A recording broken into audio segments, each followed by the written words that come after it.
The Browse tab functions as a secondary browse window.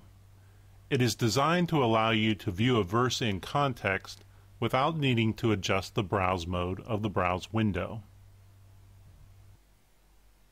At times you may wish to toggle the browse window mode to a single version browse mode using the Toggle Browse Mode button, the View menu and Toggle Browse Mode, or clicking within the browse window and using the browse window shortcut key B, as in Browse.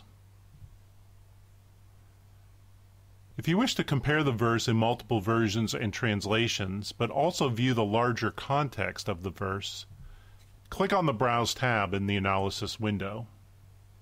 The Browse tab highlights the browse window verse in blue and shows the larger context of the verse as you scroll through and read different verses. If you prefer to read the text in single version browse mode in the main browse window, set your browse window for single version browse mode and the Browse tab for multiple version browse mode.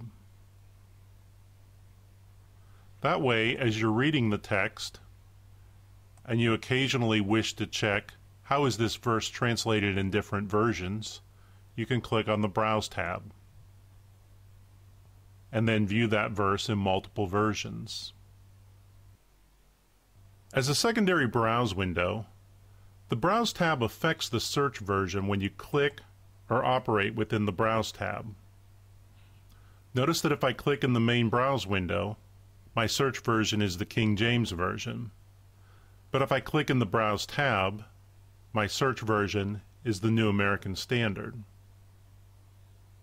Thus, when you work within the Browse tab, be aware that it may affect your search version.